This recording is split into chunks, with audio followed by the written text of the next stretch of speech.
नमस्कार। कैसे हैं आप सभी लोग? उम्मीद कर रहा हूं कि बेहतर होंगे। ठीक है, इससे पहले वाले वीडियो में आप लोग पास्कल का नियम पढ़ चुके थे। ठीक है, पास्कल का नियम का जो नोट्स था हमने ग्रुप में भी सेंड किया था। ठीक है, तो पास्कल के नियम के बारे में आप लोग पढ़ चुके थे। पास्कल के नियम का स्टेटमेंट जो है वो आप लोग को बता दिया गया था।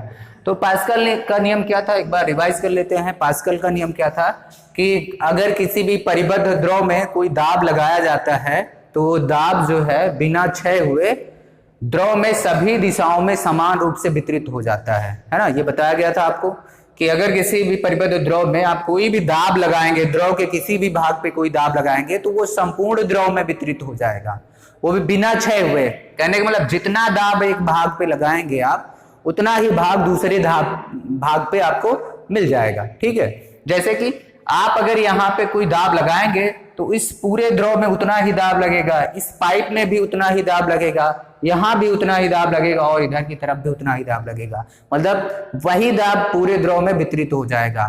ठीक है, और जितना है उतना ही। ठीक है, तो अब उसी सिद्धांत पर, पास्कल के नियम पर आधारित कुछ अनुप्रयोग है। ठीक है, कुछ यंत्र हैं, उनके बारे में हमें पढ़ना है। ठीक है, तो पहला जो यंत्र है वो है द्रव चालित लिफ्ट, हाइड्रोलिक लिफ्ट। तो हाइड्रोलिक लिफ्ट पास्कल के नियम पर किस प्रकार से काम करता है वो हमें देखना है। तो हाइड्रोलिक लिफ्ट का ये एक बेसिक स्ट्रक्चर है। ठीक है, आपको बताया गया है कैसे काम करता है ये। यहाँ पे देखिए दो सिलेंडर लगे हुए हैं। ठीक है, ये दो सिलेंडर हैं, इनके अंदर द्रव भरा गया है। ठीक है, द्रव भरा गया है, दोनों सिलेंडर में एक पिस्टन लगा दिया गया है। ये पिस्टन है, इस सिलेंडर में ऊपर नीचे स्लाइड कर सकता है, ये भी ऊपर नीचे स्लाइड कर सकता है। ठीक है, एक साइड में पिस्टन को दबाया जाता है, आप दबाते हैं, दूसरे साइड में दूसरे वाले पिस्टन से आपको आउटपुट मिलता है जिससे कि आप चीजों को ऊपर की तरफ उठा सकते हैं। तो आपको ये देखना है कि भाई द्रव चालित लिफ्ट किस प्रकार से काम करती है और ये किस प्रकार से रोजाना जो इसकी जो क्रियाविधि है किस प्रकार से हमारे लिए लाभदायक है। ठीक है, तो वो देखना है। तो पास्कल का नियम आपने पढ़ा, इसका स्ट्रक्चर पढ़ा, तो यहाँ पे देखेंगे अगर पास्कल के नियम के अनुसार आप इस पिस्टन को नीचे की तरफ दबाएंगे तो ये पिस्टन इस द्रव पे क्या लगाएगा, दाब लगाएगा। और पास्कल के नियम के अनुसार जो दाब यहाँ पे लगेगा वो पूरे द्रव में समान रूप से वितरित हो जाएगा। तो इसका मतलब यहाँ पे लगाया गया दाब यहाँ से होते हुए यहाँ पे मिल जाएगा हमें, और कितना, जितना यहाँ पे लगाया जाएगा उतना ही दाब यहाँ पे मिलेगा। कहने का मतलब अगर हम इस जगह का दाब P1 मान लें तो वहां पे P2 है, तो P1 बराबर आपको P2 मिलेगा। बात समझ में आई? हम मान लेते हैं ये जो P1 दाब उत्पन्न हुआ है, इस पिस्टन का क्षेत्रफल A1 है और यहाँ पे दाब F1 लगाया जाता है। F1 दाब के कारण यहाँ पे दाब जो है P1 उत्पन्न हुआ है, तो P1 का मान किसके हो जाएगा, F1 अपान A1 के बराबर हो जाएगा। हम मान लेते हैं कि यहाँ से दाब P2 है, लेकिन दाब तो P2 है, जरूरी नहीं कि बल भी। यहाँ पे देखिए क्षेत्रफल बदल गया तो बल भी बदल जाएगा, है ना। क्षेत्रफल अगर बदल गया तो बल भी बदल जाएगा। तो हम मान लेते हैं यहाँ पे जो आउटपुट बल ऊपर की तरफ मिल रहा है वो F2 है और इसका क्षेत्रफल जो है, इस पिस्टन का जो गोलीय क्षेत्रफल है वो A2 है। तो यहाँ से जो P2 का मान होगा वो F2 अपान A2 हो जाएगा। देखिए ये बल आपने लगाया है, आप किसी वस्तु को उठाने के लिए यहां से बल लगा रहे हैं और ये बल आपको आउटपुट में मिल रहा है। इतना बल आप लगा रहे हैं तो इतना बल आपको मिल रहा है जो ऊपर उठा रहा है।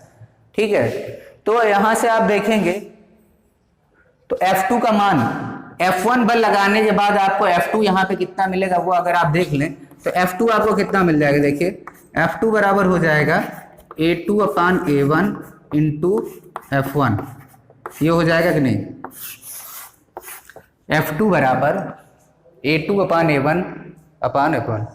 अब देखिए F2 और F1 में बड़ा कौन होगा, देख लो आप। देखिए यहां से स्पष्ट हो रहा होगा कि A2 बड़ा है कि A1। आप यहां से देखिए, क्योंकि A2 greater than A1, A2 क्या है, A1 से बड़ा है, तो यहां से क्लियरली आपको दिखेगा कि F2 ग्रेटर देन F1 के होगा, इसलिए F2 ग्रेटर देन F1 के हो जाएगा। कहने का मतलब आपने जितना बल यहाँ पे लगाया है उससे ज्यादा बल आपको यहाँ पे मिल रहा है ना। जैसे मान लीजिए यहाँ का क्षेत्रफल A है और यहाँ का क्षेत्रफल 2A हो जाए, 2 गुना कर दिया जाए क्षेत्रफल, अब अगर यहाँ पे 2 गुना कर दिया जाता तो 2a/a इज इक्वल टू 2 हो जाता, तो 2 इंटू F1, F2 का मान क्या हो जाता 2F1। मतलब आपने बल तो यहाँ पे F1 लगाया, लेकिन आपको यहाँ पे 2 गुना बल 2F1 मिल रहा है। बात समझ में आई? तो इसका मतलब आप कम बल लगा के ज्यादा भार वाली वस्तुओं को ऊपर उठा सकते हैं, क्योंकि आप इनपुट बल कम दे रहे हैं, आउटपुट ज्यादा मिल रहा है। तो आप यहाँ जितना काम 2F बल लगाने पर, 2 गुना बल लगाने पर जितना काम होता वो आधा बल लगाने पर ही हो गया। बात समझ में आई? तो यहाँ द्रव चालित लिफ्ट का कार्यविधि यही है। जैसे पिस्टन को F1 को नीचे दबाएंगे तो यहाँ से दाब जो है संपूर्ण द्रव में वितरित हो जाएगा, चूंकि दोनों पिस्टनों पर दाब समान होगा, इसलिए P1 बराबर P2 के होगा। अब यहाँ पे मान लीजिए कि आपके द्वारा जो लगाया गया बल है F1 है, तथा दूसरे पिस्टन पर ऊपर की तरफ प्राप्त बल जो होगा वो F2 हो जाएगा। तो यहाँ से F1/A1 बराबर F2/A2, F2 का मान A2/A1/F1 हो जाएगा। अब देखेंगे चूंकि A2 ग्रेटर देन A1 है, इसलिए F2 भी F1 से ग्रेटर होगा, बड़ा होगा। मतलब आप कम बल लगाएंगे, यहाँ पे छोटा बल लगाएंगे और बड़ा बल आपको प्राप्त हो जाएगा। ऐसे ही कम बल लगा करके आपको ये अधिक बल यहाँ पे मिल जाएगा और आप भारी वस्तुओं को आसानी से उठा लेंगे। जैसे मान लीजिए आपको यहाँ पे 30 kg का वस्तु उठानी है, आप 10 kg भार ही लगा सकते हैं। यहाँ पे आपकी क्षमता है 10 kg भार लगाने की, लेकिन आपको उठाना है 10 kg भार। तो आप क्या करेंगे, आप यहाँ से 10 kg लगाइए और इसका क्षेत्रफल 3 गुना कर दीजिए, इसकी अपेक्षा इसका क्षेत्रफल 3 गुना कर दीजिए।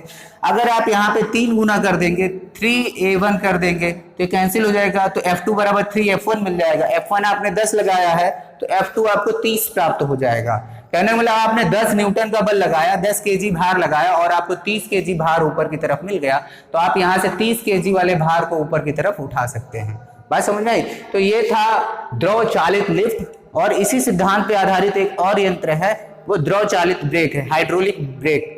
ठीक है, वो अगले वीडियो में हम लोग पढ़ेंगे। ठीक है।